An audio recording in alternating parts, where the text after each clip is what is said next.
They say in Uhure village, pride can burn faster than fire. Once there was an orphan boy who rose from nothing to riches, but forgot the very hands that lifted him.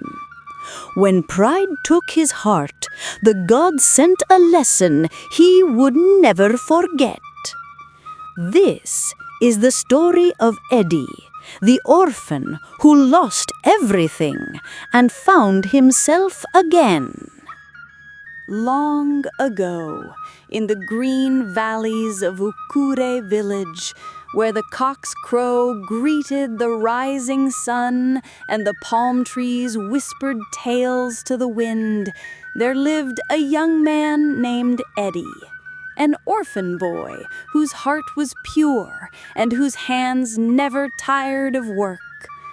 He had no father, no mother, but destiny smiled upon him.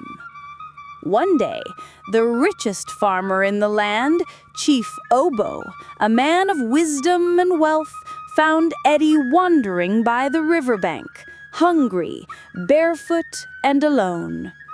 Chief Obo had no sons, only one beautiful daughter named Esther, gentle as a dove.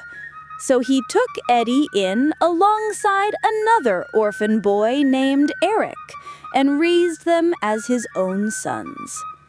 Under Chief Obo's roof, the two boys found hope.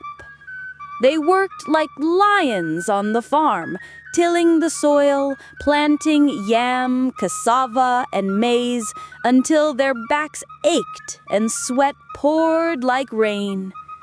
Chief Obo prospered greatly, and his barns overflowed with harvest. He loved Eddy and Eric dearly, for they worked not for reward, but from gratitude.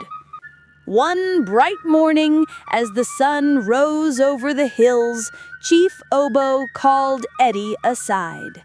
He pointed to a wide stretch of fertile land and said kindly, "Chief Obo, Eddy, from today, this land shall be yours.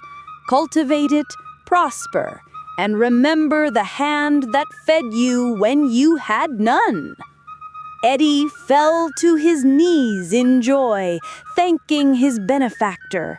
Eric rejoiced with him and even helped him clear the land. Together they planted, and when harvest came, the land yielded beyond measure. Eddy became rich, richer than any young man in Ukure. But soon, pride crept in like a silent snake. Eddy built a new hut far from Chief Obo's compound. He stopped visiting the man who raised him. When Eric tried to correct him, Eddy waved him off.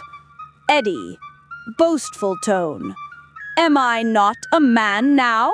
Who needs the shadow of an old farmer when the gods have blessed his hands?"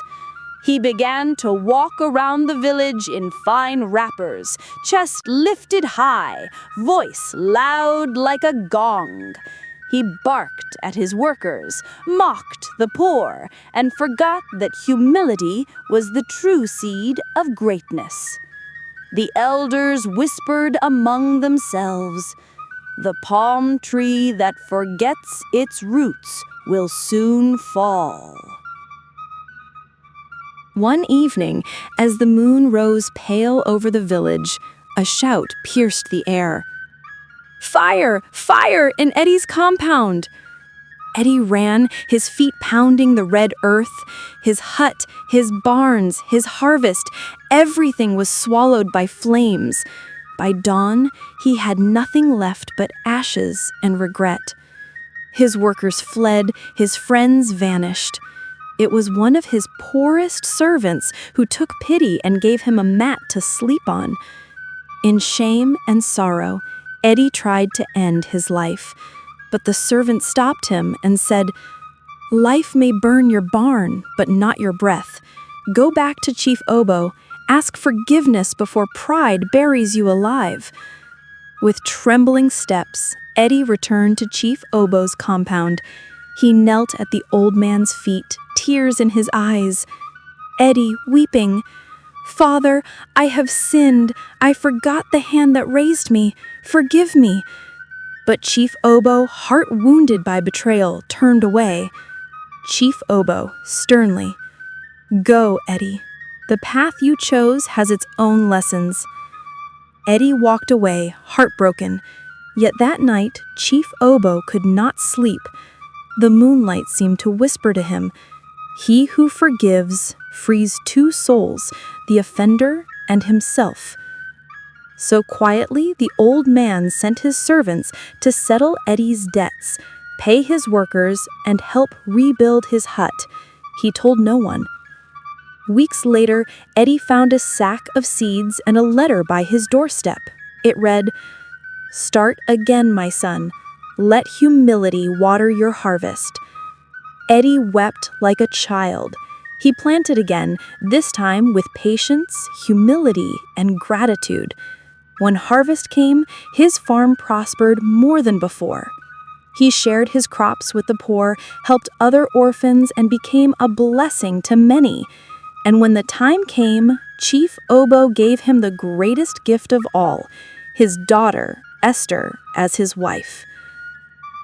And so, the orphan who forgot his roots found mercy where he least deserved it. For in Ukwere village, they still say, "A proud man builds his house on sand, but a humble man plants his roots in the soil of grace."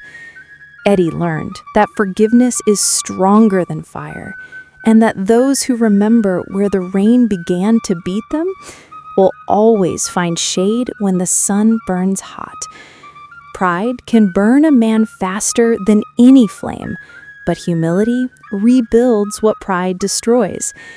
If the hand that raised you still reaches out, take it with gratitude, for forgiveness is not weakness, it is freedom. This has been When Pride Burned His Blessing, an African story of humility and grace. Until next time, remember, the roots that forget the soil will soon dry.